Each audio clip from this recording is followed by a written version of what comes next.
नमस्कार, संघमित्रा स्वादिष्ट रेसिपीजमध्ये स्वागत आहे तुमचं। तुम्ही वेगवेगळ्या प्रकारचे भजी म्हणजेच भजे खाल्लेले असतील, पण तुम्ही कधी कच्च्या केळीचे भजे खाल्लेले आहेत का? नसतील तर आज करून बघा, कारण आज आपण कच्च्या केळीपासून भजी बनवणार आहोत। कच्च्या केळीची भजी नक्कीच करून खा। आणि जर तुम्ही नवीनच आलेला असाल माझ्या चॅनलवर आणि माझे चॅनल जर तुम्ही सबस्क्राइब केलेलं नसेल तर असेच नवनवीन रेसिपी पाहण्यासाठी माझ्या चॅनलला सबस्क्राइब करून घ्या, बेल बटन ऑन करून द्या। फेसबुकवर हा व्हिडिओ बघत असाल तर फॉलो नक्की करा, लाईक कमेंट व शेअर करा। चला मग आता किचनमध्ये जाऊया। कच्च्या केळीपासून आपल्याला भजी करायची आहेत, तर ही कच्ची केळी घेतलेली आहेत। ह्या कच्च्या केळीची आपण साल काढून घेऊ।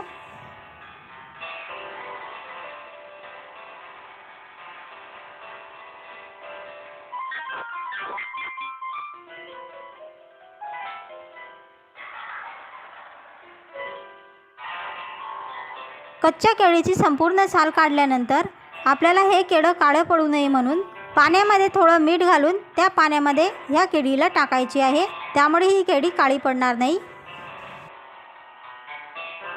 अशा प्रकारे आपल्याला सर्व केळ्यांची साल काढून घ्यायची आहे। आता त्यांचे काप करून घ्यायचे आहेत। आपल्याला गोल किंवा तिरकस काप करता येतील। चला मग आता हलक्या हाताने आपण केळ्याचे चिप्स करून घेऊ।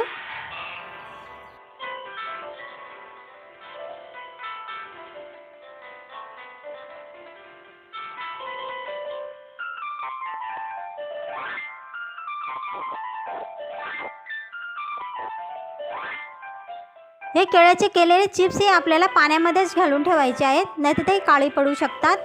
आपले सर्व केळ्याचे चिप्स म्हणजेच काप तयार आहेत। आपल्याला केळ्याची भजी म्हणजेच भजे करायचे आहेत, ते हे बेसन पीठ घेतलेलं आहे। आपण जेवढे केळे घेतलेले असतील त्यानुसार बेसन पीठ घ्या। आता इतर मसाले बघूया। हे लाल तिखट घेतलेलं आहे, हे आपल्या चवीनुसार घ्या। चिमूटभर खाण्याचा सोडा घेतलेला आहे।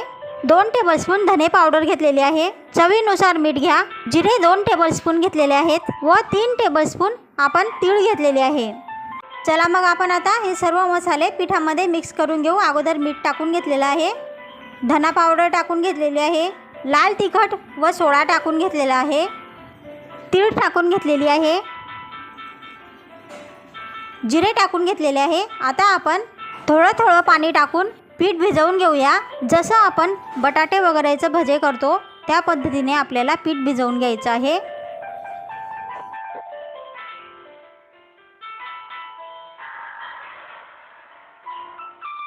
अशा पद्धतीने आपण पीठ भिजवून घेतलेलं आहे। जास्त पातळही नाही आणि जास्त घट्टही नाही। आपल्या केळ्याच्या चिप्सला सर्व बाजूंनी सहज पीठ लागेल अशा प्रकारे पीठ भिजवायचं। आता हे केळ्याचे काप आपण पाण्यातून काढून ठेवलेले आहेत, त्यामुळे आपल्याला भजी करायला सोपे जातील।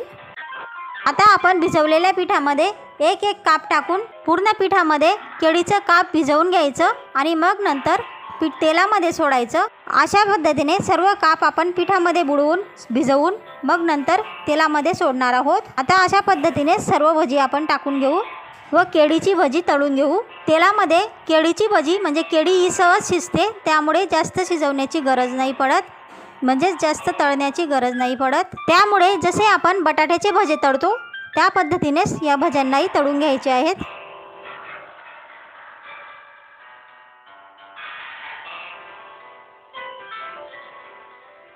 आता आपली भजी तळली गेलेली आहेत, आपण काढून घेऊया।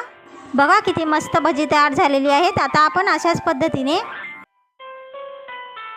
सर्व कच्च्या केळ्यांचे भजे तळून तयार केलेले आहेत। नक्कीच करून बघा कच्च्या केळ्यांचे भजे म्हणजेच भजी, आणि कसे झालेले आहेत ते कमेंट बॉक्समध्ये नक्की सांगा। नवीनच आलेला असाल माझ्या चॅनलवर तर अशाच नवनवीन रेसिपी पाहण्यासाठी माझ्या चॅनलला सबस्क्राइब करून घ्या, बेल बटन ऑन करून द्या। फेसबुकवर हा व्हिडिओ बघत असाल तर फॉलो नक्की करा, लाईक कमेंट व शेअरही नक्की करा। चला मग आता भेटूया पुढच्या रेसिपीमध्ये। तोपर्यंत स्वतःची काळजी घ्या, स्वतःच्या कुटुंबियांची काळजी घ्या। पुढच्या रेसिपीपर्यंत नमस्कार।